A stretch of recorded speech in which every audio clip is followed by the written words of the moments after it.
दिल्ली का कैसा हो गया है हाल, क्या कर रहे मुख्यमंत्री केजरीवाल।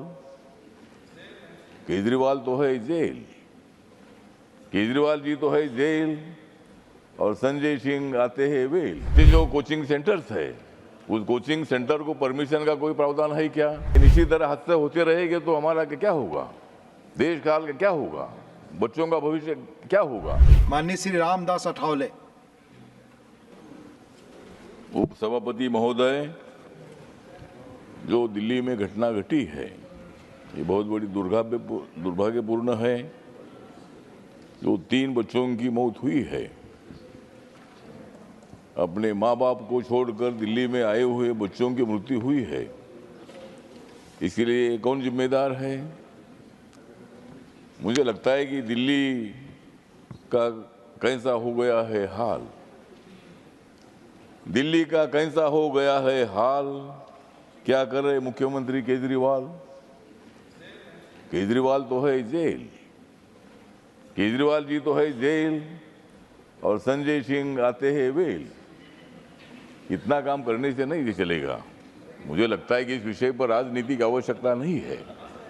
हमारे महाराष्ट्र के 5000 से ज़्यादा बच्चे हर साल इधर आते हैं।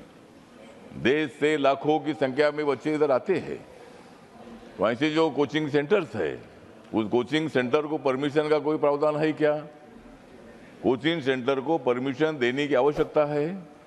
बेसमेंट में मतलब इसी तरह की तलाबली वहाँ होती है। वहाँ 3 बच्चे तो मर गए, लेकिन उसमें 35 लोग बच गए मतलब उसमें से। लेकिन इसी तरह हादसे होते रहेंगे तो हमारा क्या होगा, देश काल का क्या होगा, बच्चों का भविष्य क्या होगा।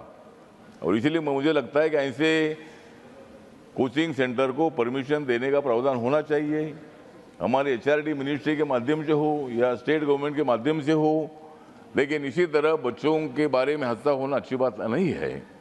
इसलिए मैं इतना ही बताना चाहता हूं कि जो ड्रेनेज सिस्टम है, या पानी एकदम अचानक आता है। मैं मुंबई में रहता हूँ, बांद्रा में। माननीय उद्धव ठाकरे जी भी यहाँ हमारे राव जी बैठे हैं। बांद्रा में मैं जहाँ रहता हूँ वहाँ भी इतना पानी आ गया कि मेरी गाड़ी पानी में मतलब घूमने लगी। और अभी मेरी गाड़ी 3 महीना में उधर गैरेज में है। तो मतलब मुंबई का भी ऐसा हाल है, दिल्ली का भी ऐसा हाल है। तो इसी तरह ड्रेनेज सिस्टम को मतलब अगर एकदम अचानक बारिश आती है, हमारे महाराष्ट्र की तो हालत ऐसी है कि गांव-गांव में पानी घुस गया है। इसीलिए बाबा साहब अम्बेडकर जी ने नदी जोड़ने का प्रोग्राम भी पहले बताया था कि ज़्यादा पानी आएगा तो जहाँ कम पानी है वहाँ वो पानी जाना चाहिए और वहाँ पूर्व की परिस्थिति निर्माण नहीं होनी चाहिए। उधर भी ध्यान देने की आवश्यकता है। तो इस घटना जो घटी है उसके बारे में संवेदना व्यक्त करता हूँ। लेकिन जो परिवार जन है बच्चों के, उनके लिए कोई नौकरी देने के बारे में या उनको आर्थिक मदद देने के बारे में भी सरकार ने विचार करने की आवश्यकता है। इतना ही मैं बताना चाहता हूँ।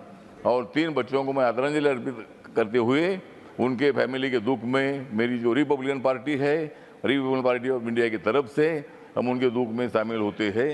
इतना ही बोलकर मैं मेरे 2 शब्द खत्म करता हूँ। जय भीम, जय भारत।